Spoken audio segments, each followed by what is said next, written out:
asalaamaaleykum mbokku internautes yi nga xamante ne saa su nekk yéen a ñuy suivre fii ci Seneweb TV ci seen émission Ultimatum tey nag ki ñuy dalal di Abou Mbaye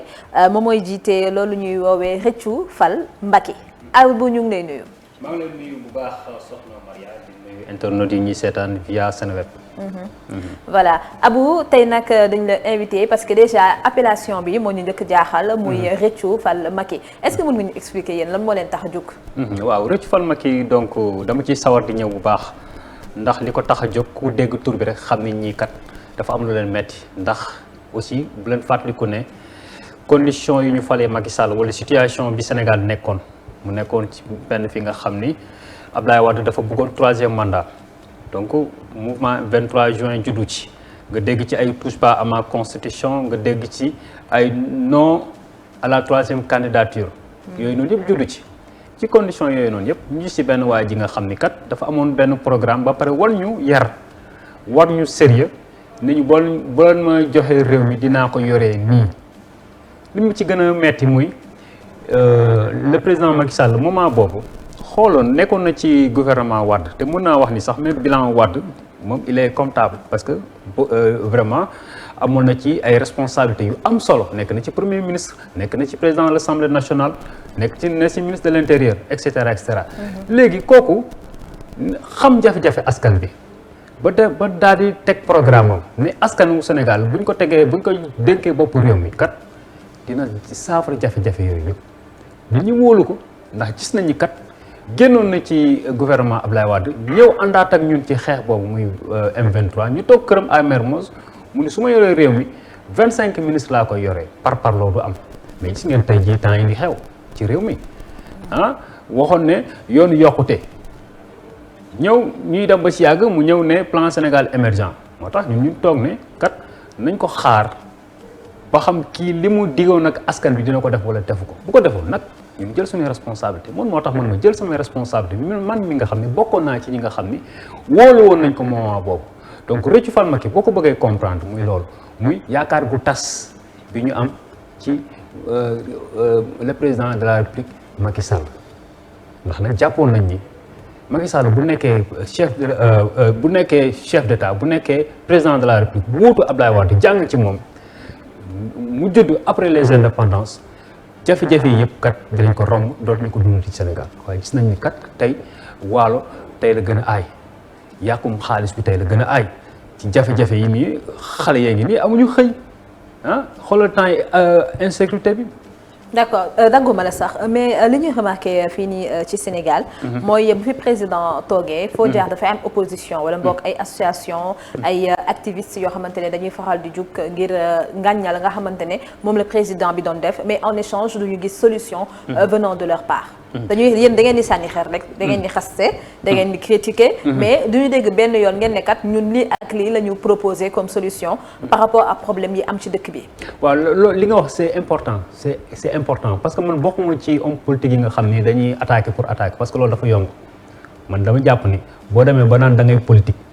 dem ba ni da nga aspirer pour jiite réew mi jàpp naa ni da war nga saytu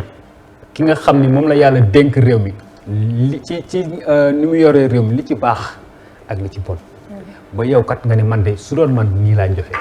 ba yàggul am na ay waa diaspora invité woon nañ ma may waxtaan ak ñoom mais lu ma doon wax ñu ne ma yow lu ma neex ci yow muy heure boo nee Macky liggéeyul wala deful nii da ngay proposer benn solution man noonu laay kiwee parce que man ñun on est en train de prôner une autre manière de faire la politique mooy politique bi nga xam ni du wax ju ñaaw du attaquer pour attaquer mais dañu xool d'abord nañu jiital jaamu yàlla bi d'abord na la ñuy amalee njëriñ suñu réew loolu moo ñu dugal ci politique ndax man bindukatu téere laa je suis écrivain voilà donc au-delà de ça nag tey jii nii war na am taxawaay sama réew voilà donc moo tax tey jii nii ñun point bi nga xam ne d'accord ñu ci le président de la République Macky Sall mën nañ la wax la ne la lii lañ ciy proposé mais soxna Maria je te dis une chose Sénégal dafa nekk dëkk bu ndaw bi nga xam ni am na stabilité macha allah te am na jàmm macha allah am na ay ressources naturelles financières ak lépp mais gis nga lépp bu ñu ko gérer woon d'une manière efficiente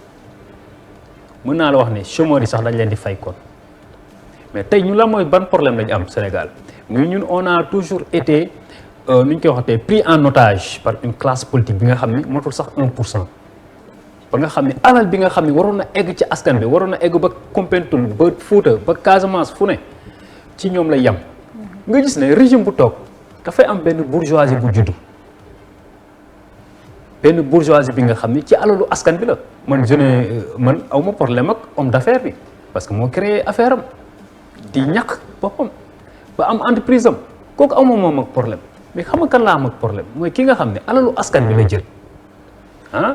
daal di ci am benn niveau de vie ba pare au lieu que mu delloo maanaam askan bi sax seen wàccuwaay bi gën a am bi gën a élémentaire waaye du leen ko delloo leen di mujj di xeeb di leen wax ju ñaaw di leen toroxal donc loolu il faut que ça change. D'accord, il faut que ça change certes mais tamit bokk na ci lu ñu remarqué parce que yéen Macky Sall li taxoon ngeen voté woon ko ba tey jii ngeen di wax waxum rëccu mooy wane na leen comportement teniroon na benn discours boo xamante ne bu leen ko déggee yaakaar ne que di ngeen ko jox réew mi dina ko mën a téye nu mu waree mais politicien boo xamante ne dafa nekk dans l'opposition ak politicien bi nekk dans le pouvoir tout le temps ils ont le même discours la moo ñuy prouver que yéen tamit nekkoo leen si même sillage boobu noonu maanaam boobu faluñu leen ngeen di ngañ lii ak lii moo am lii ak lii la ñu war a def mais boo leen xësee ba toog ngeen doxalee ñi ngeen doon reprocher ñi fi jógee. non mais li nga wax c'est important parce que même ñun ñi ñëpp ñun loolu moo ñu gën a maanaam tax ñuy politique ndax dañu yàgg nekk ci askan bi politique wuñu mais di kaas ba nit ñi ne yéen da ngeen di toog ci salon yi di kaas wala ci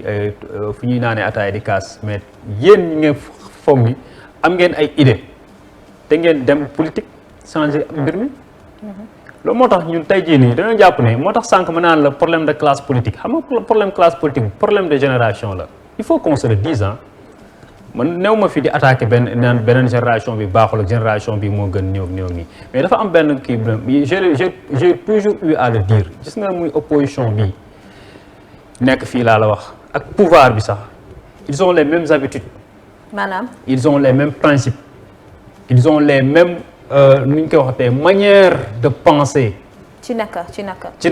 c'est-à-dire que benn génération la bi nga xam dañoo jàpp ne politique xam nga nan la damay ñëw xool Maria ne wax ko lu ma neex pour mu ànd ak man dafa mel ne kuy doxaan comprendre nga donc bu dee nag yow boo demee ba ni ma d'accord rek léegi nag sama yoon nekkatu ci ma commencé la woon moo vrai visage ñun dañoo bëgg jël politique boobu dëxañ ko teg ko nële. mais discours bi ngay tenir tamit opposition même chose lay wax parce que ñoom tam bu ñu fi toogee dañ naan ni il y a une façon de faire la politique que l'on voit partout ñun ce que l'on veut aujourd'hui c'est que l'on change quelque chose. dafa mel daal da ngeen koy réciter muy yow. ak ñeneen ñi des même discours bi ngeen di tenir. et dans les faits aussi on ne voit pas une grande différence. moo tax ma ne la cette alternative générationnelle moo tax ma wax la loolu c'est-à-dire que tey jii nii boo xoolee Maria dafa am benn affaire boo xew boo xam ni même muy yow muy man muy keneen ak keneen on partage la même génération. mu lañ naan l'élan patriotique loolu dafa nekk ci yow nekk ci man mais xam nga loolu lan la loolu suñu génération la loolu c'est un problème de génération tey jii nii même bu fépp foo jëm ci àdduna bi parce que tey jii nii mën nañ quoi qu'on puisse dire mën nañu wax ni les réseaux sociaux nous ont influencés ba tey jii nii yow peut-être mën nga di xalaatee kenn ki benn chinoise ni muy xalaatee wala beneen française ni muy xalaatee mais parce que vous avez les mêmes réseaux yi ngeen di fréquenter mu am ay réseaux sociaux yoo xam ni daf ñuy regrouper ñun ñëpp façonné ñu ba tey jii nii on est à l'heure du patriotisme léegi loolu moo manqué ci ancienne classe politique bi tey jii nii boo xoolee sax ñoom ils sont. ñan ñooy ancienne classe politique Macky Sall ba mu juddoo. Macky Sall ci la bokk 1900 après les indépendances la donc on va pas parler d'une ancienne classe politique. mais absolument mais xam nga sànq loolu laa wax loolu en fait loolu moo paradoxal parce que il est né après les indépendances mais sa manière de faire de la politique mais attention kan moo ko jàngal ci ancienne classe bi la jàngee mais ñun ñi nekkuñu fi naan dañuy jàng politique c'est-à-dire que lan la ñuy jàng muy amal njëriñ suñu réew. parce que ñoom luñ jàng muy nan la ñuy man j'ai fait la science politique mais j'ai fait table rase ndax sama diine mayuma may appliquer li science politique di wax man jullit laa donc dama am ay valeurs yoo xam ne tey jii dañ ko war a incarner ay góor ca wax ja comprendre nga donc si les choses yoo xam ne tey jii nii boo demee ay tugal ak feneen amu fa mais ñun dañ koo am ba tey jii nii ñun dañoo war a roy ci sunuy maam yu baax yi nga xam ne yàlla daf ñu leen cërale ku nekk bay sawar ci réew mi ci ñooñu ku nekk war nañu jël ci ñoom Cheikh Ahmadou Bamba Khadim Rasoul xam nga tax man sama politique amul violence dama inspiré wu bu baax ci Cheikh Ahmadou Bamba Khadim Rasoul lu tax Khadim Rasoul mënee na mission am te bal tàqul mënee na mission am te maanaam bakkan rotul ba tey jii nii mission boobu noonu mu ngi continuer ba li mu bëggoon am na ko moo tax man tey fa laa teg sama mission te tamit maanaam amoon na xam-xam amoon na fulla gëmoon na der bu ñuul bi mu bokk tey jii ñun yooyu lañ war a tegaat moo tax ma ne tey jii nii on est à l'ère du patriotisme. La mooy différence entre ton discours et celui de Ousmane Sonko. Ousmane Sonko est-ce que vous vous rejoignez sur beaucoup de points. waaw mais Ousmane Sonko mooy li ma la wax parce que on partage la même génération moom mag waaw mais magee mu lu mot 10 ans peut-être 7 ans la mu magee mais on partage la même génération te il a compris aussi que ne lii mooy les enjeux aujourd'hui les enjeux du changement de ce pays-là lii mooy ces enjeux-là moo tax maag moom en fait sama xarit la te tamit on partage la même base voilà on partage la même base c'est-à-dire que tranche d'âge bi ana wala parfois nga gis ku nekkoon ak man dem ci moom wala ku nekkoon ak moom jóge ci moom ñëw ci man donc parce que loolu aussi c'est explicite ça montre tout simplement que ne on partage la même génération mais on comprend aussi les enjeux vraiment du développement de ce pays on comprend aussi que encore une fois on est à l'ère du patriotisme voilà donc loolu moom kenn mënu ko freiner cette ère du patriotisme là cet élan là kenn mënu ko freiner tu vois parfois da ngay gis tey jii nii même ba ci xeex bi ngay dégg nii xeex yi ngay dégg nii yëpp ñu koy réussir du politiciens yi de Maria du ñu de mais askan bi la ay xale yu ndaw ñooy génn man je me rappelle ci couvre-feu bi ay xale yu am ay 17 ans 15 ans 13 ans laa doon gis ñuy génn di dénoncer. d'accord justement ça Abou Mbaye yow tey jii nii gis nañu waa M2D ñoom ñoo ngi nekk ci mbedd bi di def manifestation fële ci place de l'Obélisque. gis nañ li nga xamante ne tamit moo dal kilifa bu Y'en a marre gis nañ manifestation yu bëri. mais Réthiou Fall Macky on ne les voit pas assez sur le terrain wala boog kenn du leen dégg. ci yenn événement yi nga xamante ne. opposition bi ak activiste yi dañ ciy faral di joxe seen kàddu. absolument li nga wax c'est important man je l'ai dit et je prends mes responsabilités.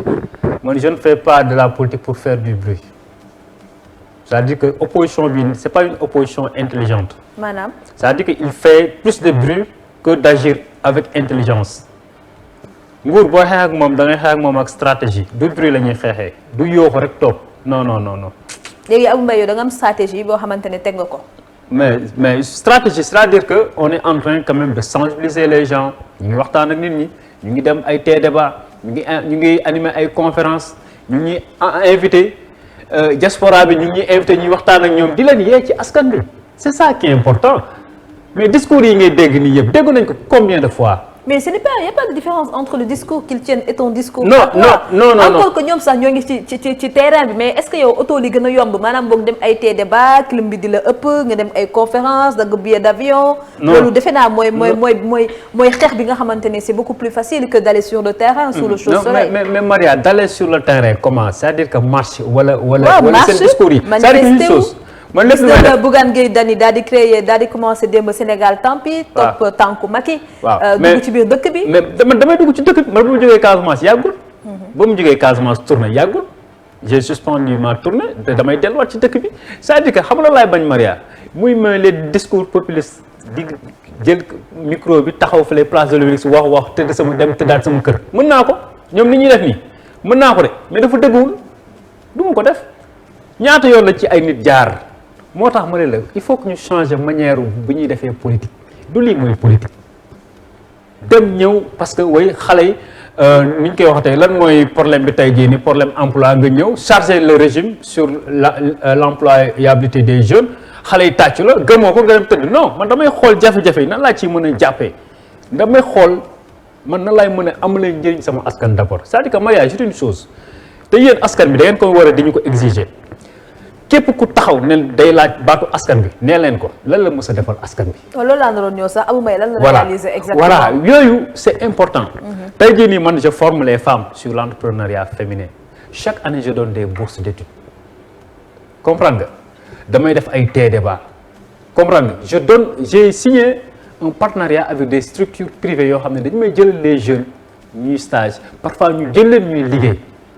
donc tey jii nii boo demee sama fi ma jógee muy Géejawaay xam nañ ni bu baax man amal naa leen njëriñ du politique bi nga xam ne damay taxaw di yóbbu rek muy le combat des filao boobu moom maa ko njëkk a porté affaire inondation en 2013 je formais des jeunes sur le système de drainage des eaux Oxfam jox ma ay matériel ma jox ko jeunes yi nga xam ne bu seen kër yi taawee état nga xam ni ni ñu koy waxatee la lenteur administrative balaa moo agir fekk yaa ngi ci ndox mi donc bu dee yow nag jàngal nañ le système de drainage yaa ngi matériel bi da ngay évacuer ndox mi mais yooyu noonu ñun on l'a fait pour notre communauté donc kon ñu nekk ñu fi naan ay réccu fal Macky rek mais encore parfois sax am sama benn grand bu mooy tooñ ne ma yow yaa ngi naan réccu fal Macky mais da ngay jàppale Macky man ko lu tax mun ma parce que yaa ngi liggéeyal askan bi te loolu liggéeyal Macky Sall la man ko non c'est pas ça je le fais pour ma communauté donc tey jii nii politique boobu lañ toll tey muy politique bi nga xam ne da ngay jiital d'abord jaamu yàlla ndax dañ jàpp ne ñun ay jullit yu politique lañ nekk ñu tudd ñu ñun ay Moustapha lañ tudd ay Aboubacar laa tudd comprendre nga donc waruñu politiquer comme tubaab bi ni muy politiquer ñeneen ñi nag loolu moo leen nax man xeeb naa tubaab bi façon xeeb bi nga xam ni du ma di xeeb sax mais mënu ma ne war na maa mën a jàngal nan laay yoree sama askan waruma mën a jàngal nan laay comporter sama àdduna non man su ma ko jàngalul du tubaab bi moo may jàngal mais boo demee ci science politique loolu la ñuy jàngal politique boo koy def ñi nga j'ai fait la science politique et je l'ai bien compris. dañ naan réalité boo nekkee ci nguur gi ça change totalement gisoon nañ fi Ousmane Sonko mu doon wax système bi di ŋàññe la nga xamante ne moo fi nekkoon dem na sax ba di ŋàññe yenn opposants yi tey ñu daal di gis ne que moom Ousmane Sonko il s'est remis dans de bons termes avec toutes ces personnes là parce que tamit wax bi ak la ngay fekk ci terrain bi du doon benn. non mais c'est une erreur ça. nan mooy erreur bi. erreur bi mu def muy système bi mu doon wax moo tax man bokk ma M2D parce que man je ne suis pas d'accord man mënuma bokk ak ñenn ñi nga xam ne tey jii nii ñun ñoo ne bokk nañ ñoom ci li tax Sénégal tardé ñooñu ñu war leen jël teg leen ne rek comprendre nga ñun on a besoin du sang neuf comprendre nga tey jii nii man ñan laa mën a liggéeyal mooy ñi nga xam ne tey jii nii ay mouvement citoyen lañ waaye ñi nga xam ne ñu ngi politique mais seen loxo set na wecc du ma ne nag man sama loxo dafa set waaw mais daal xam naa ni gisaguñ ma fu mu ko taxalee mais aujourd'hui il est mal entouré dans le M2D parce que M2D c'est pas crédible encore une fois. c'est pas crédible ndax lan. lu tax parce que ay je sais pas ay ñenn ñi nga xam ne ñu ay Malick Gakou nga xam ni il allait rejoindre le pouvoir tey jii ni mu ngi M2D kenn xamul benn tànk bee ngi opposition benn tànk bee ngi pouvoir ay ñenn ñi nga xam ni ils avaient négocié même. Il allait même être ministre lors de ce dernier remaniement ministériel. Mais attendez, la liste est très longue. su ma fi toogee din tudd donc la liste est très longue ñooñu ñoo nekk M2D tey moi je lui conseille d'être avec les mouvements citoyens parce que lui en fait il incarne un combat bi nga xam ne c'est tellement noble mais il peut le faire avec les mouvements citoyens avec les Y'en a marre avec FRAPP avec les mouvements Réccu Fal Macky etc mais avec des gens du système et yow nga ni da nga bëgg changer le système et tu voudrais le changer avec les gens du système ça c'est paradoxal moi je l'ai toujours dit et je prends mes responsabilités je l'ai toujours dit donc il a un problème de démarche il est mal entouré voilà donc c'est ça son problème mais aujourd'hui le système c'est quoi c'est-à-dire que xam na la nenu nu ñu doon yoree réewu Sénégal depuis mën naa wax ne sax balaa moo tudd Sénégal depuis temps colonial dafa am lenn ni nga xam ni ñooñu ñoo mës a jiitu ci alalu askan wi ñoo koy jël sax frenkulaayu ci donc loolu foog mu changer loolu lañu naan système. d'accord dégg nga Ousmane Sonko il est mal entouré mais n'empêche que gis nañ li fi xewoon mois de mars. am na population bëri boo xamante ne. ba tey jii nii daf ko topp malgré li nga xamante ne yow yaa ngi koy ngaññe. mais absolument mais en fait loolu bokkul ak démarche am. xam nga nit ñi mën nañ la topp mais bu sa démarche baaxul doo egg fi nga jëm de parce que c'est une chose gis nga politique dafa nekk benn affaire bu doy waar affaire u temps la ku nekk ak sa temps. c'est sa temps gis nga boo ci profité wul nga xool avec stratégie am démarche bu baax fi nga jëm doo fa egg voilà parce que nag tey jii nii ñun suñu politiciens yi ils sont très intelligents ñoom maanaam loolu rek moom mooy seen liggéey sax xool kenn ki nga xam ni xaw na am na buzz wala moom mooy l'homme du moment comme Ousmane Sonko tey jii nii yàlla loolu la ko may foog nit ñi nangul ko yàlla daf ko may tey nit ñi jox ko bopp donc loolu foog ñu nangul ko mais jox bopp boobu aussi il faut que mu xool nan la koy utiliser à sa guise bu ko utiliser wul à sa guise mën na ko pertaat keneen jël ko voilà mais nit ñi dañ lay taxal ñu am na ñoo xam ne tey jii nii lu ñuy yaakaar ci moom ay poste je l'ai dit man wax naa ko voilà wax naa ko d'accord yaa ngi nekk fële ca Guédiawaye est-ce que tey jii nii Abou Mbaye dafay waajal élection locale yi ngir daal di jël place su seen maire ba fa nekk jamono yi waaw man maa ngi nekk commune Wakhinane Nimzatt donc 2014 candidat laa woon ren ji aussi candidat laa waat donc déclaré naa sama candidature ñu ngi travailler ci candidature boobu ñu ngi ci campagne bi aussi donc je pense que on fera tout que pour Racine Talla jóge fa déjà mag la wérul donc avec durant tout son long mandat il n'a pas pu faire grand chose te même il a compris que ne tey jii nii jeune moo mën a yor maire bi donc te aussi xamul sax Guédiawaye il connaît mieux que il connaît mieux que les rues de Paris donc xamul Guédiawaye xamul Sénégal donc ñooñu boo leen dénkee maire yi vraiment da nga leen di sonal te tamit da ngay lor askan bi tey jii nii ñun ñi nga xam ne ñun fa lañ juddoo Guédiawaye lañ juddoo yàgg yaroo fa màggee fa jàngee fa def fa wëlee fa def fa lépp ñun ñoo ko gën a xam voilà moo taxoon ba ñu goree filao yi dafa mel na ñun nga laal ñu ciy xeex boobu ba tey jii nii ñu ngi ciy xeex ba même ba ci décret bii nga xam ni président de la République génne na ko pour autoriser vraiment déclassification forêt bi ñu ciy xeex ba ñu ngi ciy war a pare marche fii ak semaine prochaine ci kàttanu yàlla ak mënam continuer xeex boobu ngir nag tey jii nag boo xoolee Maria Dakar amul poumon vert te ñun dañoo amul benn chance à Guédiawaye dafa amul ay filao yu rafet taaru ba pare non seulement daf ñu doon protéger contre l'avancée de la mer mais aussi taar bi ak aussi am na xale yu bëri yi nga xam ne seen kër yi ay élèves lañ wala étudiants lañ seen kër yi permettre ñu leen ñu réviser foofu lañ daan dem di réviser man il fut des moments ba may def terminal dafa daan dem di réviser ba may nekk étudiant voilà parfois ay groupe de travail ay pique-nique mais ñooñu noonu boo ko jëlee vraiment bazarder ko noonu ñu def ko ay kër ak ay affaires yooyu ay auberge yàq xale yi léegi moo tax tey réchauffement tey jii gis nga ni mu tàngee parce que yooyu noonu il day jouer sax ci climat bi mais bu doon foofu dañ ko sauvegarder vraiment def ci ay lampes loolu laa proposé woon def ci ay lampes def ci ay bancs publics nit ñi di fa dem di fa jàng. mais gis nañ tamit ne Guédiawaye bari na ay avancement foofu noonu ci côté Wakhinane Nimzatt donc mënuñu jël lépp daal di nekk ce n'est pas bien amul dara loo xamante ne xew na fa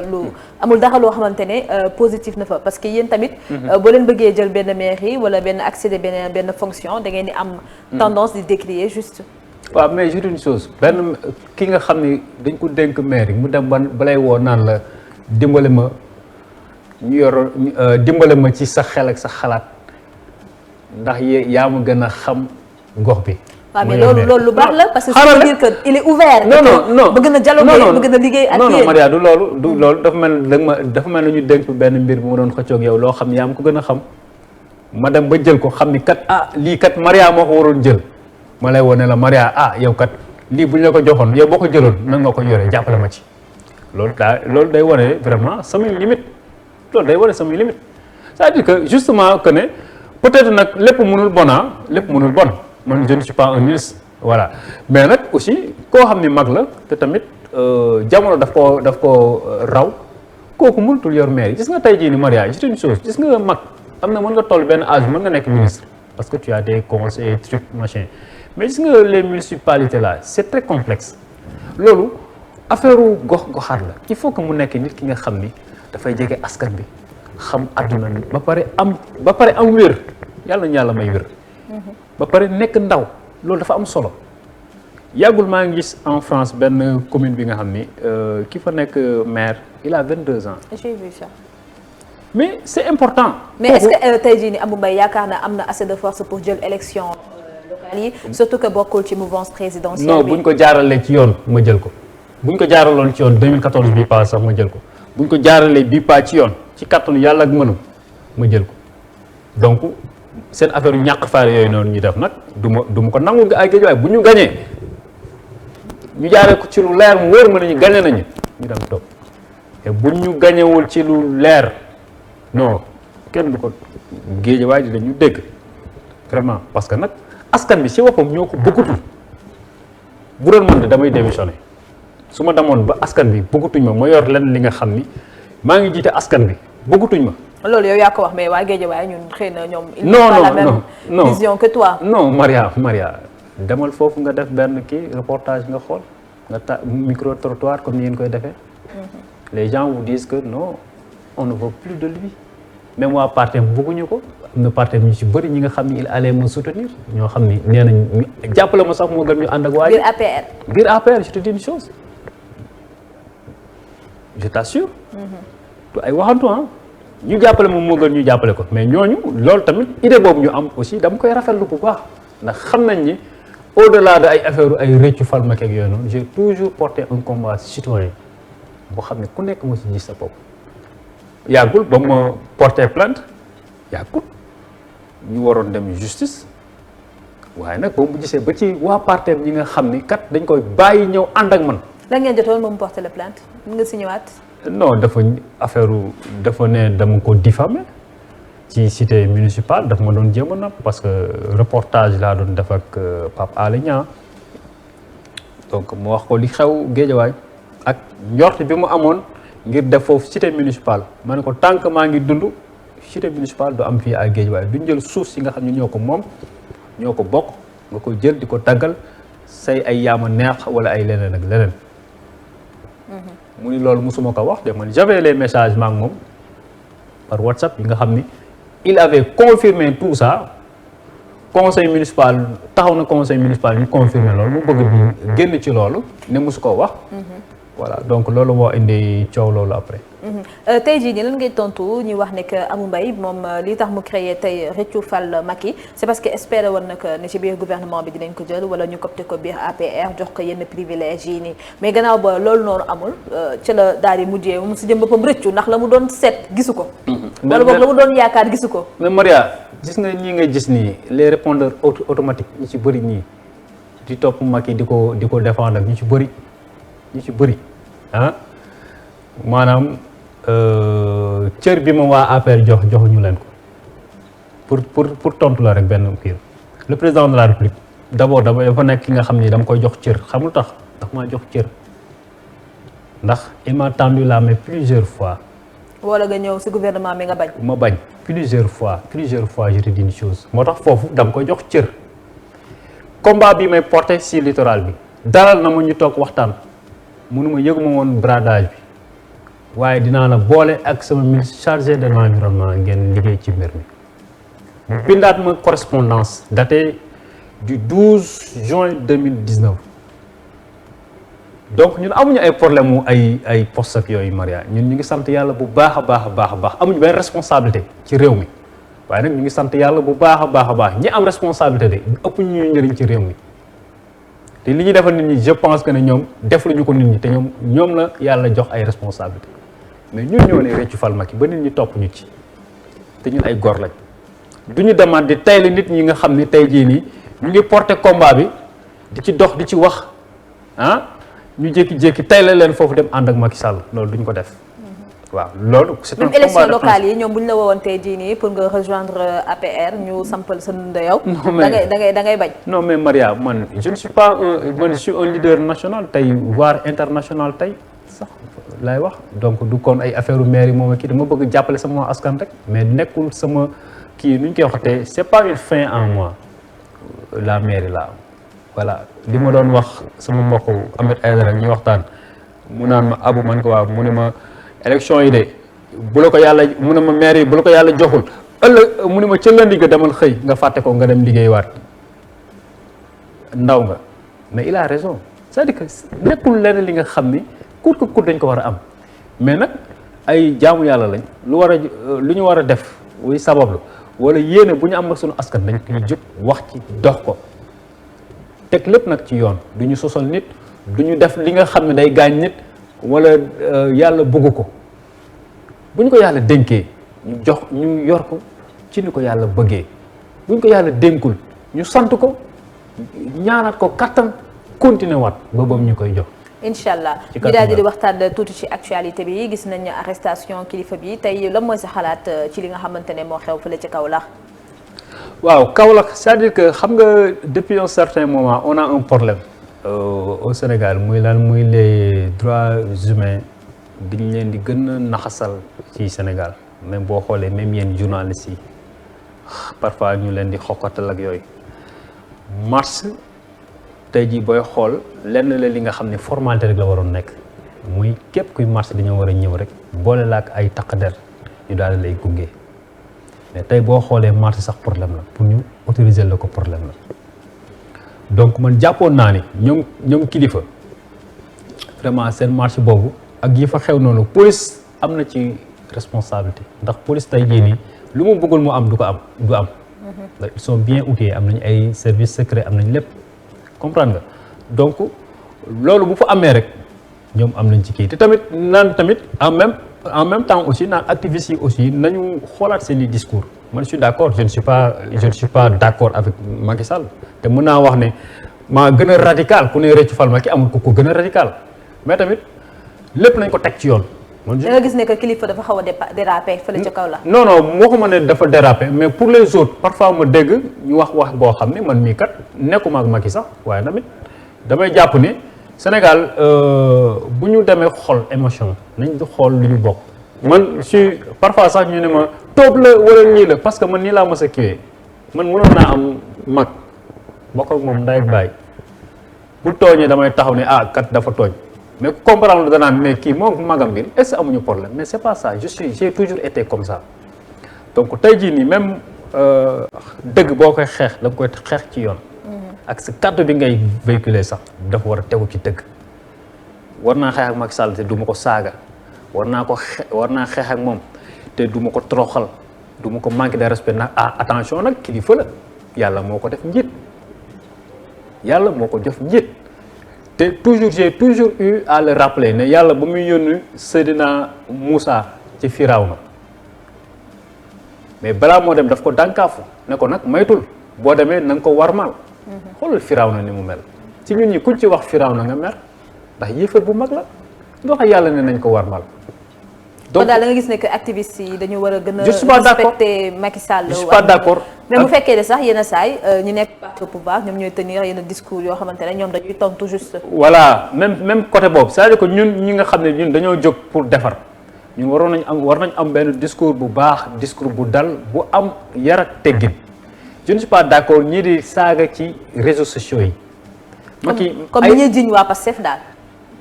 même waa Pastef mais je suis d'accord même ñenn ñi nga xam ne xaw ma waa Pastef la xaw ma mais je ne suis pas d'accord ak ay saaga ak yooyu. lépp man jàpp naa ni war nañ ko mën a def ci xel ak xalaat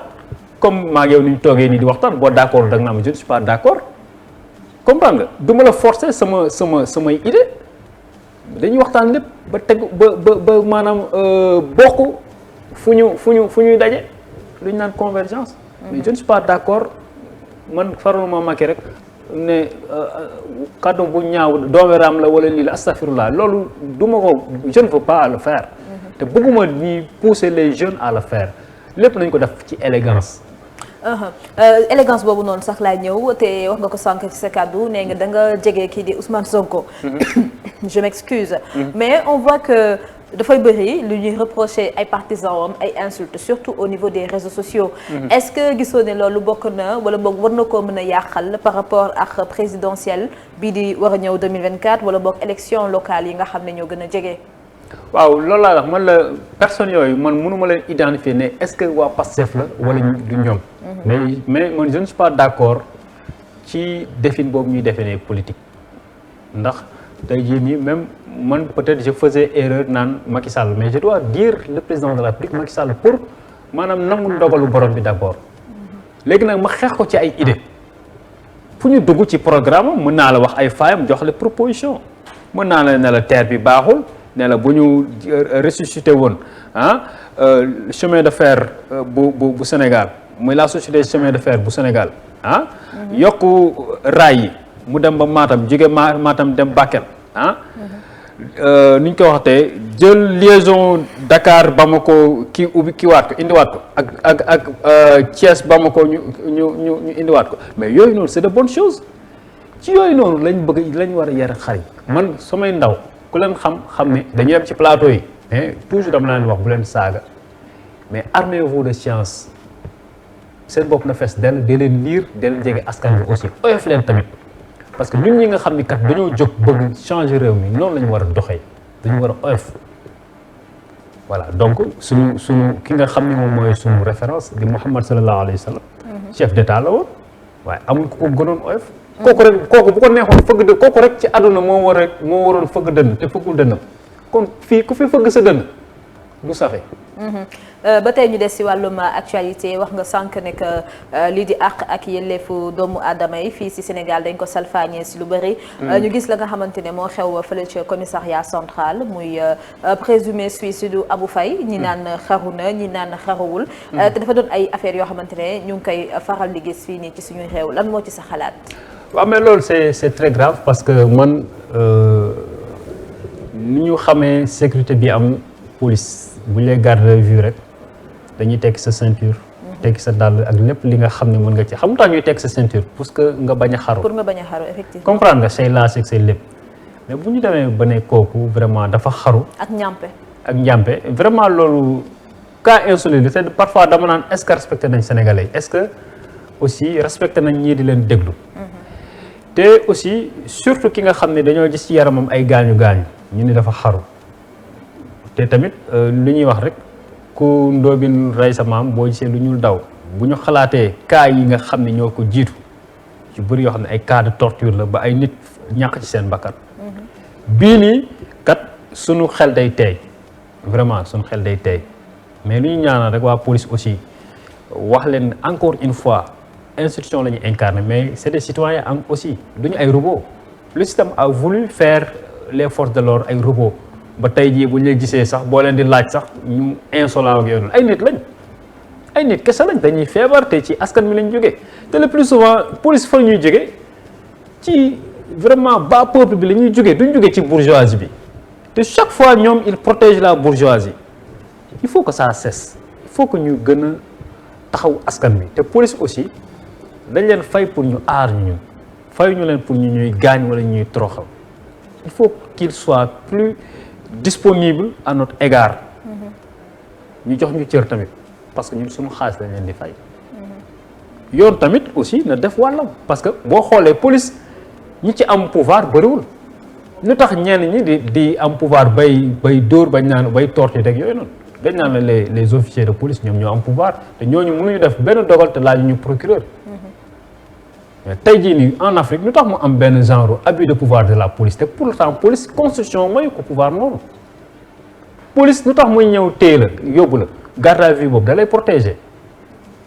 xeex nga nit jam nga ko wala sàcc nga wala violé nga daf lay kii pour ñeneen famille ñeneen ñi. bañ a dal sa kaw. bañ a dal sa kaw mais loolu kese moo tax. mais waxu kiiwuñu la pour ñu lay dóor di la gaañ. te maanaam benn outil la bi nga xam ne justice moo ko yónni pour mu jël ko mettre à la disposition justice mooy ki nga yónni rek. mu indi la benn mbir mu dem indi la mbir moomu noonu justice ñu daal di àtte kooku ñu dem daal di koy denc wala ñu xool nu ñu koy def loolu kese la. kon daal yaa ngi appelé si policiers yi à plus de responsabilité ak ñu daal di élucider. mort boobu noonu am fële ci commissariat central. absolument il faut que justice def kii am ñu def benn enquête. xool lan moo ko rey véritablement. voilà. dernier point bi mooy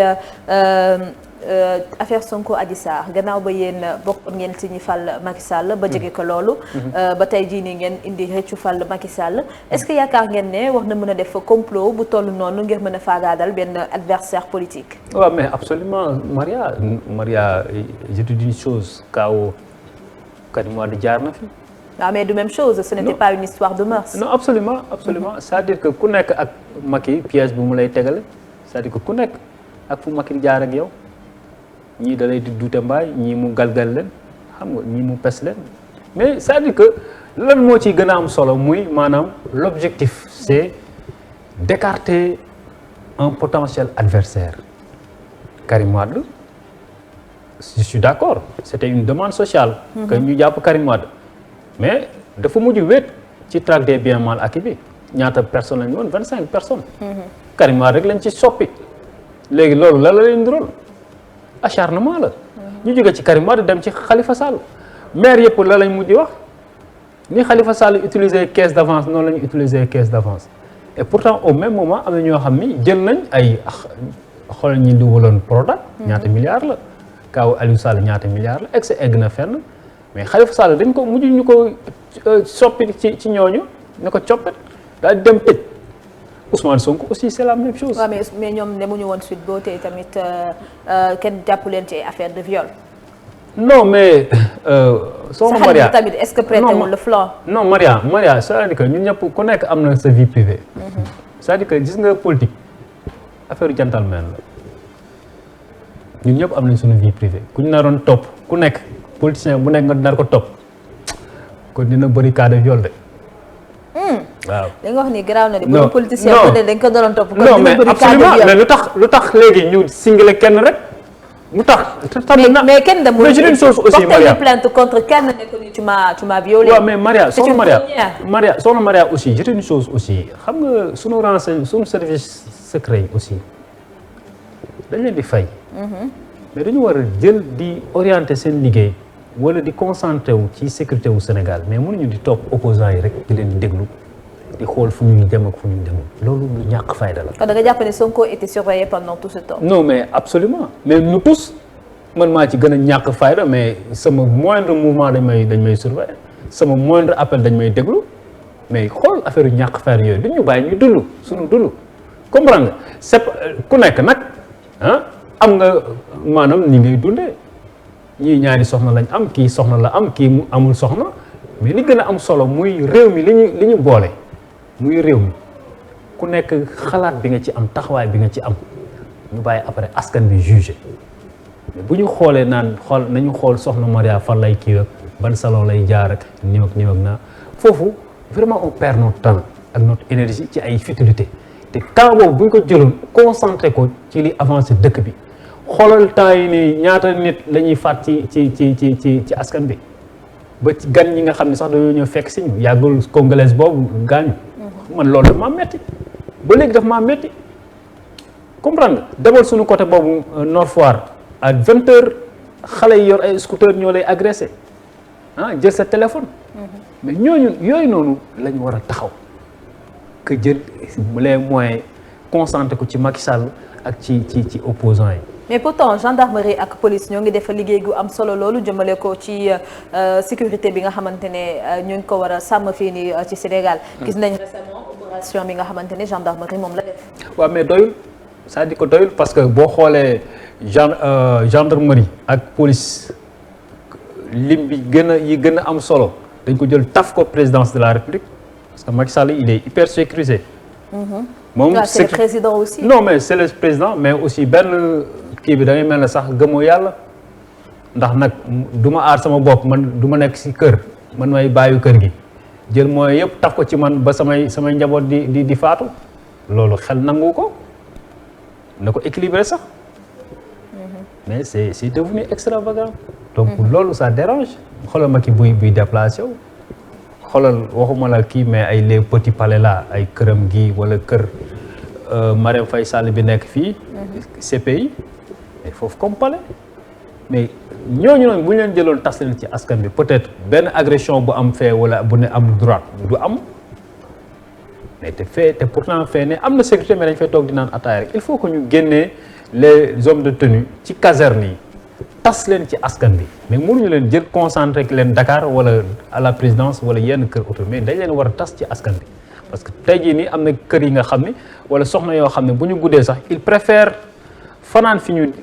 jëm que ñuy dem ñibbi seen koñ ndax dañ leen di agressé loolu c'est très grave tey voilà te ñooñu dañu am ay njaboot. voilà si je ne me trompe pas 15 à 10 minutes moo ñuy dese. coowal avion présidentiel bi mën la ñuy jeexalee tax ñu koy jeexal parce que dafa bëri ay observateurs yu gis ne que xëy na évasion Boy Djiné bi ñuy def dañ ko orchestré woon. rien que pour mën a fay coow li jëm ci avion présidentiel bi. Ouais, moi j'ai dit la même chose. J'ai dit la même chose parce que nag man mii sama nijaay nekkoon na régisseur du camp pénal xam naa camp pénal nu mel bu baax ñun foo lañ daan foowee xam nañ foofu bu baax sécurité bi fi am kenn mënu fa génnee sa bopp ku fa génn rek am na lu tax donc c'est vrai parce que coow li kii woon na avion présidentiel bi surtout ci moment bi nga xam ni coronavirus bi xaw na faagaagal sunu économie bu baax a baax surtout le secteur informel nga xam ni 70% population bi la concerné nga gis ne xale yàggul muy les événements de février à mars ñu ngi génn ne amuñu xëy muy ci affaire Ousmane Sonko bi loolu kese la dañoo doon yëglu fekk loolu li ko jiitu sax mooy am na xale yu deewoon ci affaire Barça wala Barça ñuy dem xale yi vraiment amatuñu xëy léegi mu am benn pression ci moment boobu noonu vraiment ci lañ fal Idrissa Seck yokkul budget ah Macky Sall ñuy dem ba ci ak mu jënd avion bu toll noonu loo xam ne du urgence léegi moom sax xam nañ def na erreur te loolu mënoon na créer sax ni ñuy wax deuxième vague bi gars yi di wax mënoon na ko créer donc affaire Boy Djiné bi man damay jàpp ne ñoom ñoo ko créer pour nëpp loolu parce que après ñëpp dinañ ñu Boy Djiné wii waaw kan moo ko war a génnee waa kii guerrier la nii la après sénégalais yi fàtte loolu comme le peuple sénégalais est amnésique moo tax ñenn ñi fàtte nañ loolu mais c'est à nous ñoo war a indiwaat débat yooyu c'est-à-dire que moo loo tax sànq ma ne la opposition intelligence la gis nga bu dee sama genre gi man bu ma xalaatee loolu su ma ñëwaatee débat damay indiwaat loolu pour fàttali askan bi yéen kat dañ leen fàttali woon nii mais lii fàtte woon ngeen ko parce que ñun ñi ñëpp xam nañ mais dañuy fàtte moo tax ñun dañu war a leen di fàttali les enjeux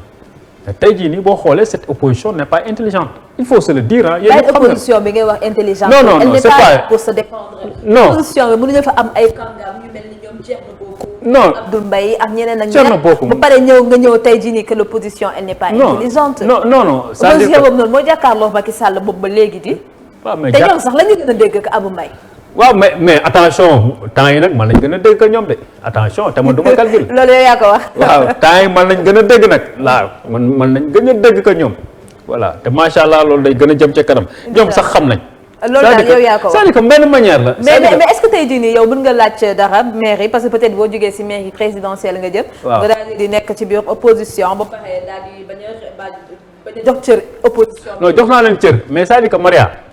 xam nga Sénégal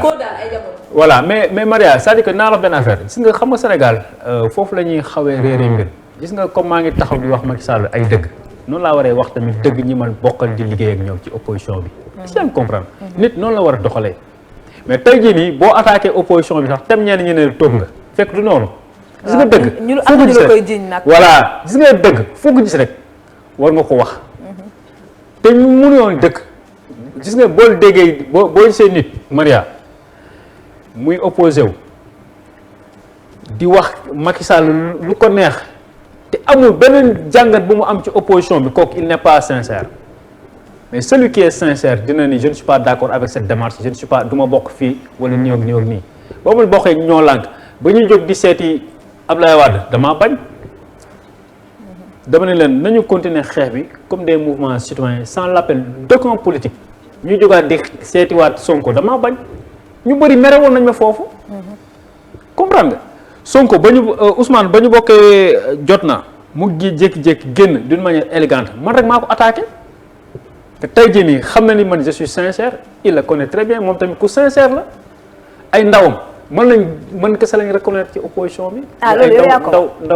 ndaw Pastef. parce que gis nañ Ousmane Sonko di ànd ak yeneen membre opposition bi. waaw mais loolu lu ñu wax ne que yow dong la. non reconnaître non attention c'est-à-dire que da nga comprendre politique